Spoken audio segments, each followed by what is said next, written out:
Hey, how's it going, guys? Mr. Boss for the win here, and in today's Red Dead Redemption 2 video, we're going to be finding out what happens if you get inside Francis Sinclair, the time traveler's house, outside of the mission Geology for Beginners. So in case you guys have no idea what I'm talking about on who Francis Sinclair is or talking about time travel, we should probably take a look at this. This is the opening sequence to the mission Geology for Beginners, where you meet Francis Sinclair for the first time. Well, what's eating you, partner? Easy. Eating me? Oh, I'm sorry. I'll dry up. What? See, Hey, can I ask you a strange question? I mean, it sounds ridiculous, but I'm on the level. I don't have a clue what you just said. Well, I'm sorry, sport. There's these funny rock carvings. They look a bit like this. Okay. Yeah, well, the thing is, I sort of, really badly have to find all of them. Now, it's sort of a puzzle thingamy. I know, it sounds ridiculous, but I'm on the up and up, and it's really important. Little rock carvings. Yeah, exactly, little rock carvings. What do you want to do with them? Well, it's sort of very complicated, and you'll think I'm jazzed if I tell you. You're what? Drunk? Are you? No, I wish. No, I'm, lost. It's a long story. Can you find the carvings? I have no idea. Well, I sort of need them. Hey, listen, if you find them, I'll pay you handsomely. Send me details, if you can. Here's my card. And if I can't?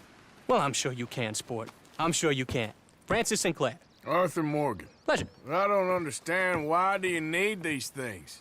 Well, I told you. If I told you, you'd think I was on the hooch. The what? I'm gonna have a lie down. I don't feel very well. And neither would you if... but, hey, what harm could it do? What a lunatic.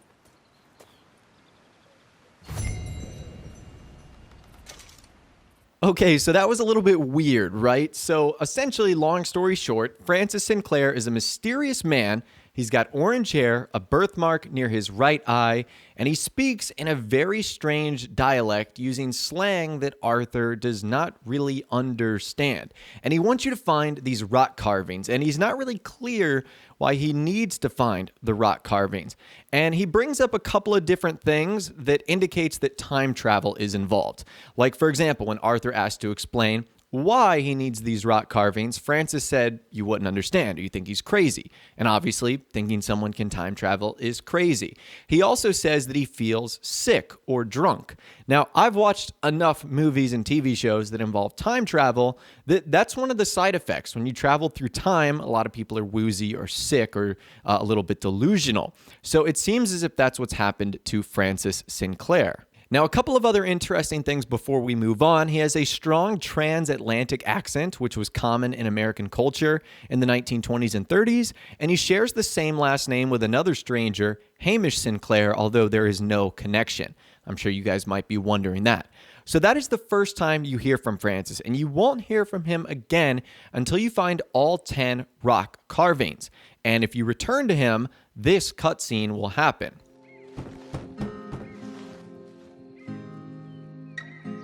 Hello? Hello? Mr. Sinclair? Huh? Oh, hello? Can I help you? Oh, I'm sorry for intruding. Mrs. Sinclair? Yes. How did you know? I'm looking for your husband. My husband? Yeah. He's dead. He's been dead since just before Francis was born 1 year ago. Your husband, Francis, is dead? No, this is Francis. My husband, Tom, is dead. I'm a little confused. Yes, I think you are. What was your name? That's not important. Excuse me.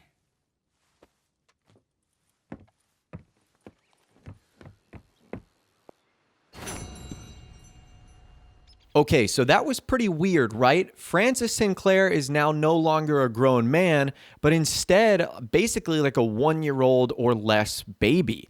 So that's kind of odd. If they're the same person, does that mean that Francis Sinclair traveled back in time before he was even old enough to, speak, talk, do all the normal things that adults do?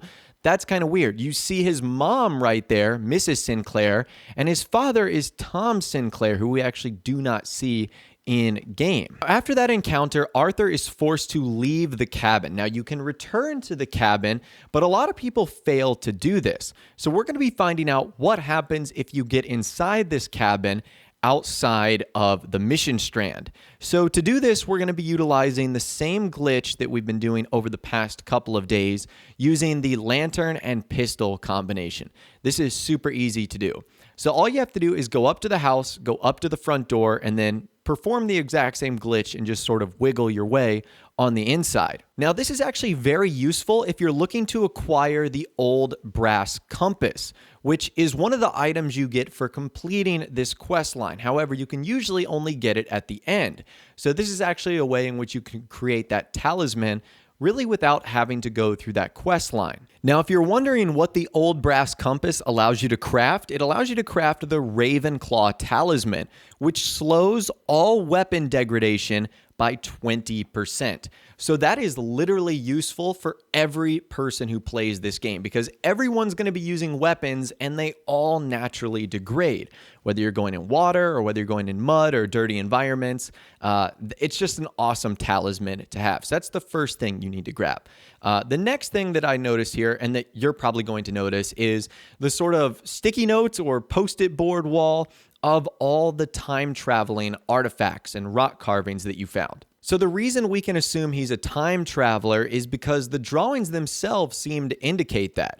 We have Francis Sinclair that looks like he's jumping through a portal, and then we see a bunch of things that haven't existed for a long time or haven't existed yet. Like, for example, on the far left, you can see skyscrapers and blimps, and you can also see what looks to be an atomic bomb going off because there's a mushroom cloud. In the bottom right, you can see the Great Pyramids of Giza, which, again, were a long time ago when those were constructed. You can also see, like, statues of sphinxes and whatnot.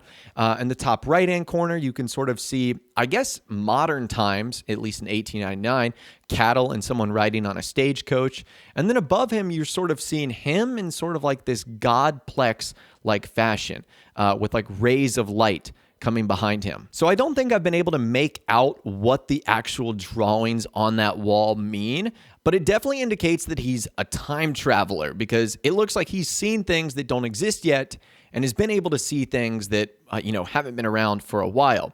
Now, outside of that, his room is kind of interesting. He's got a couple of different things scattered all over the place that you can check out. You can take the pistol cartridges and the rifle cartridges that are scattered throughout his little facility too, which is kind of cool. Now, the next thing I did is I opened up every single possible drawer in this little cabin to see if I could find something unique about this place.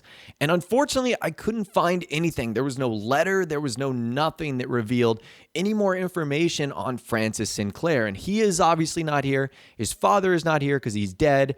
And Mrs. Sinclair is not here either. So unfortunately, I wasn't able to gather a ton more information from my journey here, but it was really cool just to go inside and ultimately check out. The next thing I sort of found interesting was a globe that was sort of sitting in this stand, and I wondered if this was significant in any way.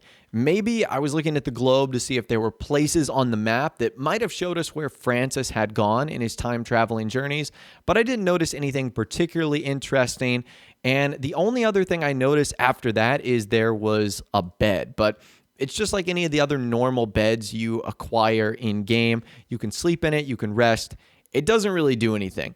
Another thing I looked for was to see if there was anything hidden underneath the floorboard, very similarly to what we saw in the Aberdeen pig farm, see if I could gather any more details from that.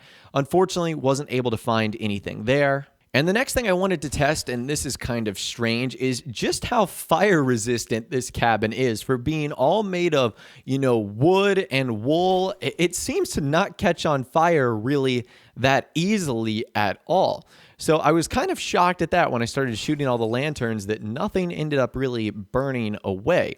So again, kind of interesting stuff. Now, after that, it's super easy to go back outside and you can, of course, check out the rest of the cabin. And if you are not in the mission, he is not there. So it kind of begs the question, where does Francis Sinclair run off to? Like, is there a portal that he has on the inside of his cabin that allows him to time travel and basically go to other worlds and other dimensions? And getting back to the reason he might have needed those rock carvings is maybe that's what gave him the ability to time travel. And obviously he didn't want to be in the same world in which he was still an infant. So that's the only thing I can imagine Francis Sinclair was trying to do. He was trying to get all the rock carvings so that he could get out of there and return maybe back to his adult sort of timeline. That's really the best theory I have. If you guys have a better theory, maybe you can let us know in the comments down below. Last but not least, the only other thing I thought was significant was his business card, which if we needed any more evidence that he was a time traveler, it says Mr. Francis Sinclair Collector, and his logo is an hourglass, which of course is an instrument used to tell time, with two sort of bird wings on each side. So I don't think that the idea that he's not a time traveler is in question. I just think it's why, how, and what exactly is going on here. So as always, I'd love to hear from you guys in the comments down below. Let me know what you think about this mystery and more down there. If you did go on to enjoy this video, though, a like rating would, of course, be awesome. And subscribe to my YouTube channel if you are new or you like daily Red Dead Redemption 2 videos like this. With all the way, guys, like I said, thanks so much for watching. Take care, and I'll see you guys in the next video.